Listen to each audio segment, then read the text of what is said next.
Hello, I'm Amber. And I'm Neha.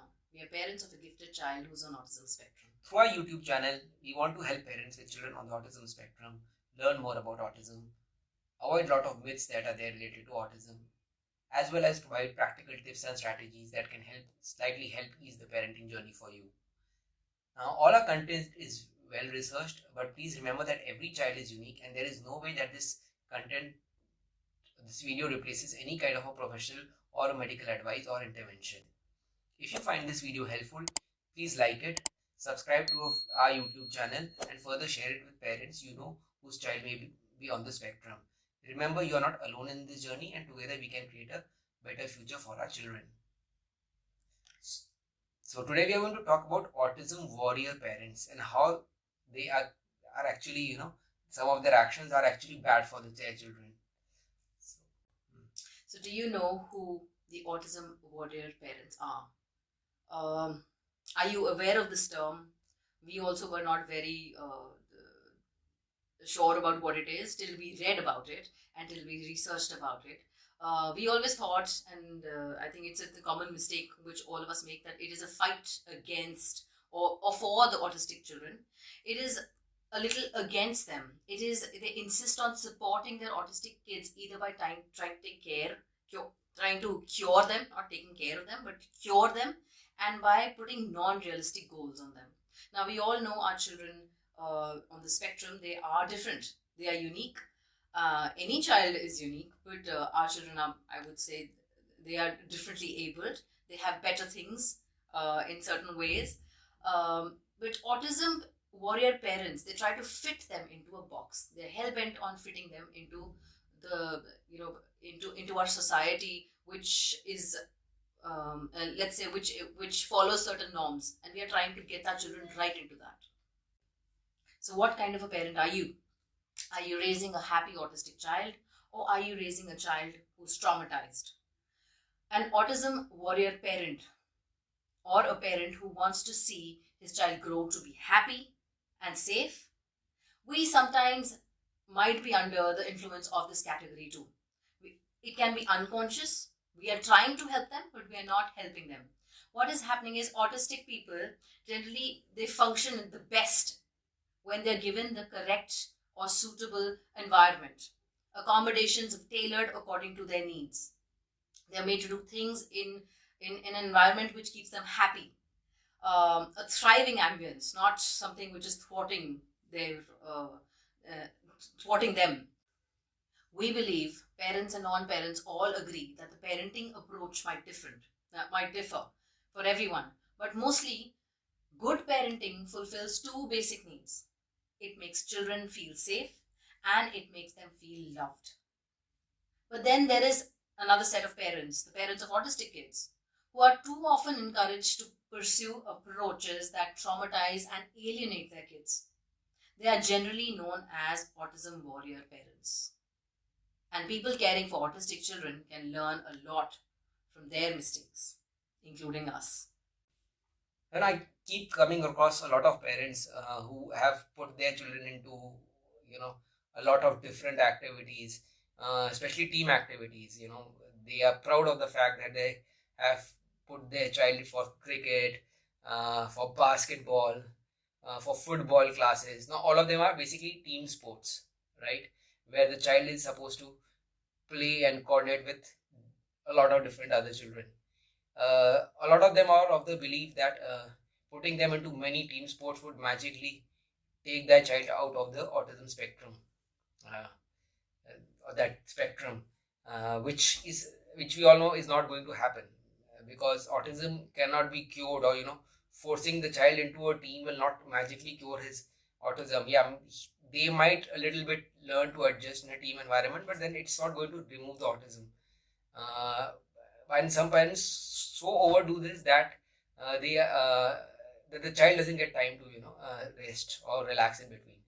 From morning till evening, the child has a busy schedule. He is not getting a child time to relax at all. He's become like a robot, and that becomes a little too much. So I think that is something that we need to learn, and make sure that we don't do it for our child. I know that these parents might have good intentions and genuinely believe that they are helping their children, but certain approaches or attitudes associated with autism warrior mentality can have very negative consequences on the autistic child. The main problem with these autistic warrior parents is that they are trying to treat autism as if it is something to fight or defeat, and they commit themselves to the battle, you know, with an important part of their own child's life. Now, their choices not only hinder their own child's happiness and security, but also contributes to social prejudice that can prevent the autistic people of all ages from getting support that they need. So the parents themselves, they are so confused. They start to loathe, they start to hate the fact that there is autism around, and they condition themselves to understand and think that the children, they can be they can be fitted into that box, and then they forget that their child is also human. We have to remember that they are humans who we can treat and sense. We have to help them with being compassionate. We can't force them with a lot of things. Like Amber rightly said, that they put them into so many classes that they don't have time for themselves. You don't let them be on their own, to unwind, to understand, to be able to to be able to calm themselves down. They don't have any leverage for that. The only thing they are doing is they are following a certain pattern, and one class, second class, third class, and then they don't have any time for themselves. So instead of doing that, instead of just forcing them into a lot of classes, instead of putting them into everything which we feel is good for them, we should stop and take a pause and think that do they really need so many classes? In the pursuit of actually normalizing autistic children, it can lead to disregarding and suppressing their natural behaviors, interests, and strengths.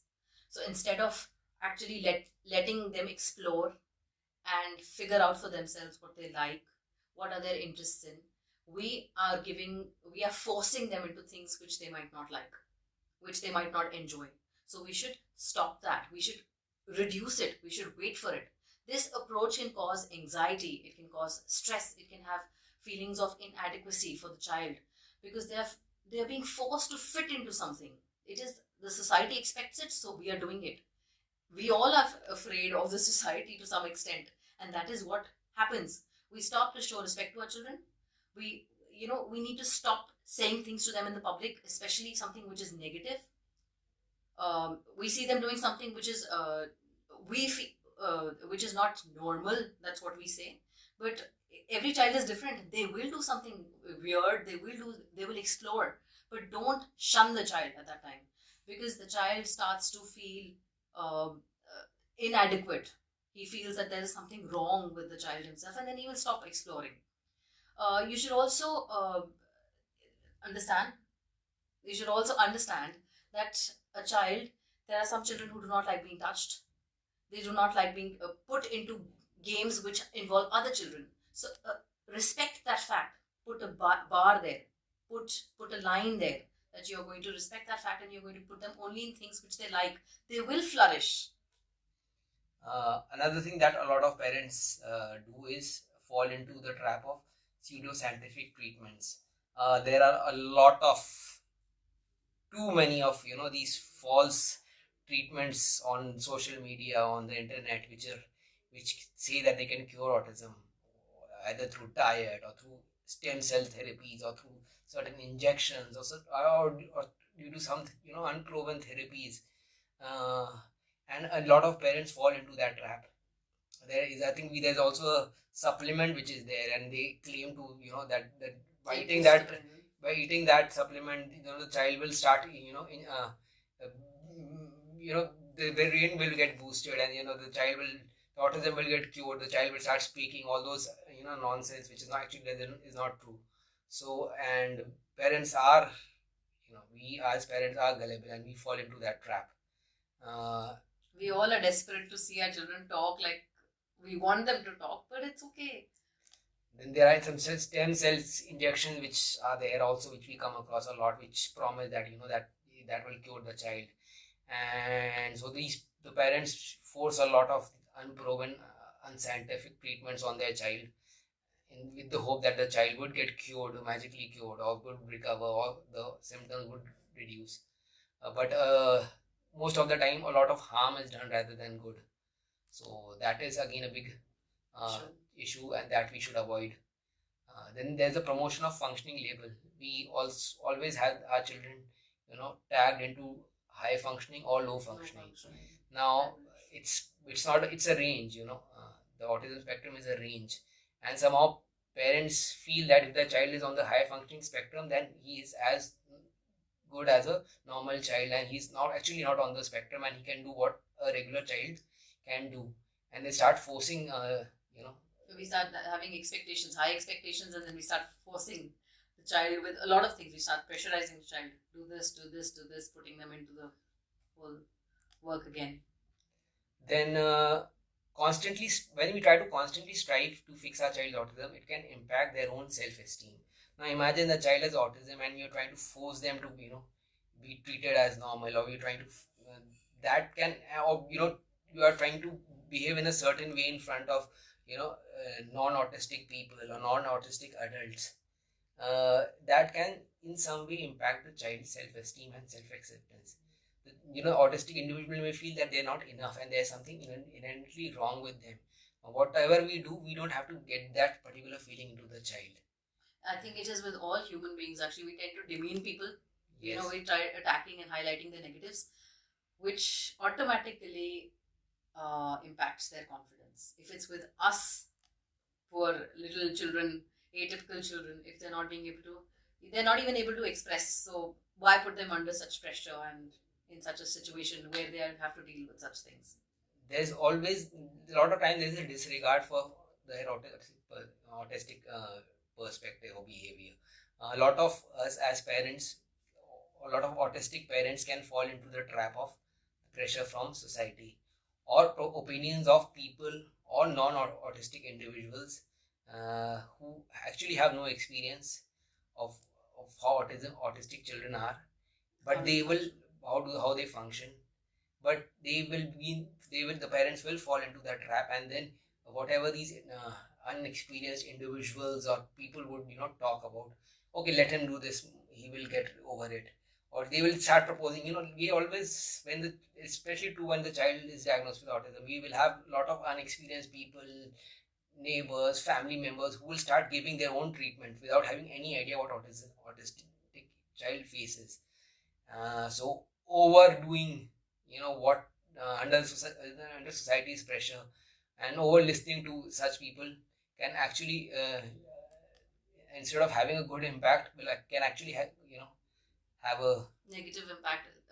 So this reminds me, when we talk about family as well, so generally you have people who will say that we've also had kids, we've also taken care of our children, we know how to raise kids, but they've not had an experience with autistic children. So it can harm them both ways. They might say, we've also seen children, they talk late. So don't stick to that.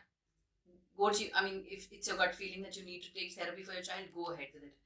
And if they are behaving in a certain way, and if you're asked by the therapist to behave, how to tackle that, I think you must tell everybody around you how to tackle that, instead of them telling you that they have their children and they've also had experience with such kind of tantrums. It's not only tantrums, it's meltdowns in their case, so we need to be more sensitive towards that. Please don't fall into the trap of the online treatments and advices and therapies which promise magical cures. Please don't do that. Always make sure the person who is advising, or who is has a certain background and qualifications to prove something. Yeah. I think parent support is the best, because if you have experienced such a thing, you can try it, and it's best to get something out of the parent who has already been on that podium, I would say, with the other kids, with the other thing. Now, supportive and compassionate parenting, coupled with a focus on the individual's well-being and acceptance, can be highly beneficial for autistic children. Promoting neurodiversity and advocating for inclusive environments where all individuals are accepted and supported is vital for creating a more understanding and inclusive society. So these videos, for that matter, are not only for the parents who are with kids on the autism spectrum. It is for everybody to understand that how these children can be helped. Even if you're not a parent to one, if you see your friends having kids or family having such children in their family, you all can be of support. Please remember, everybody needs to chip in. Everybody needs to chip in for such children. Find communities full of people who value autistic people, that include them as leaders and equals. Please be there for everybody. Thank you. Thank you so much.